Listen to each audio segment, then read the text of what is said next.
Ukraine launches incursion into Russia, aims to change war dynamics.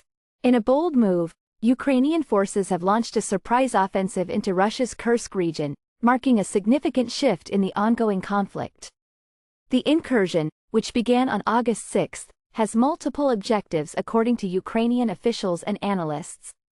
Ukraine claims the offensive has successfully pushed back Russian forces, creating a buffer zone to protect the Sumy region from attacks.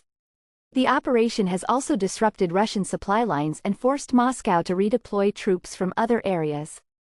Serhiy Kuzan, chairman of the Ukrainian Security and Cooperation Center, stated, "It was undeniably successful and daring." Ukrainian forces have reportedly captured hundreds of Russian soldiers, potentially strengthening Kyiv's position in future prisoner exchanges.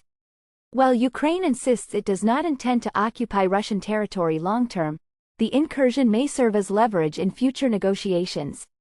However, challenges remain as Russian forces continue to advance in parts of Ukraine. The Kremlin's response has been notably muted, with President Putin initially labeling the offensive a terrorist attack, but offering little public comment since. As the situation develops, both sides face strategic decisions that could shape the future course of the conflict.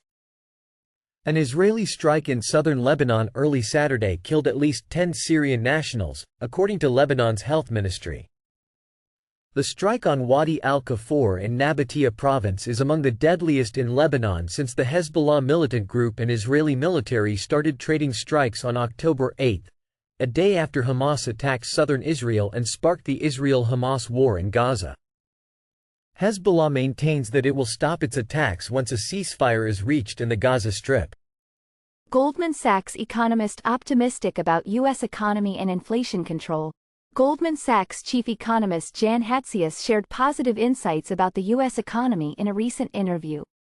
Hatzius highlighted encouraging economic indicators, including a drop in jobless claims and stronger than expected retail sales, suggesting consumer resilience despite earlier concerns.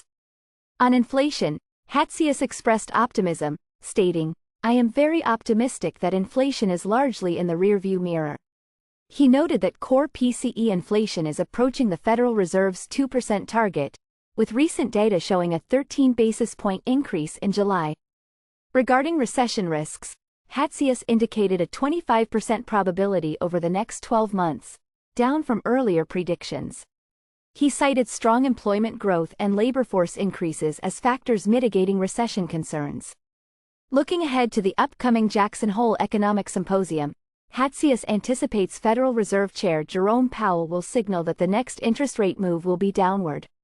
He expects discussions on labor market trends and the path towards normalizing monetary policy.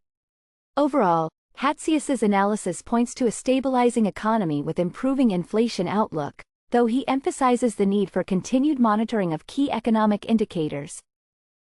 U.S. stocks end week on high note. S&P 500 has best week of 2024.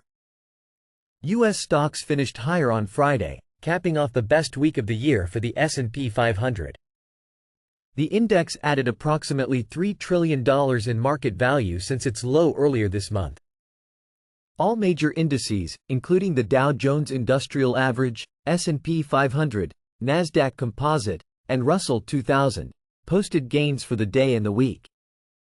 Notable movers included Ulta Beauty, up 3% following news of Warren Buffett's Berkshire Hathaway taking a stake in the company. FuboTV surged 16% after a judge blocked major media companies from launching a competing streaming service.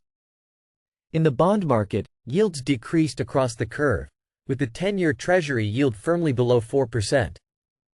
The 2-year yield remained unchanged for the week, indicating market uncertainty.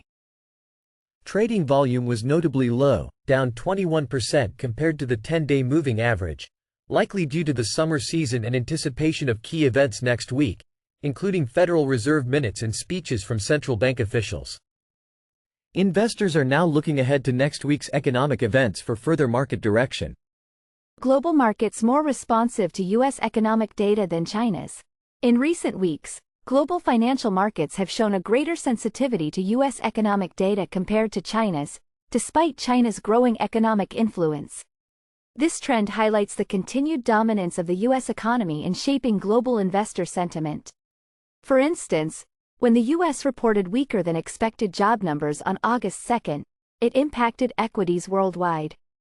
Conversely, positive U.S. retail sales data later in the month boosted shares globally. In contrast, China's recent report of its first lending contraction in 19 years had minimal impact on global markets. Neil Shearing, Group Chief Economist at Capital Economics, noted, "It is still America that matters most for investors." This sentiment is reflected in investment flows, with foreign investors pulling out a record amount from China last quarter. China's economic slowdown, increased state intervention in markets, and reduced integration with global financial systems have contributed to its diminished influence.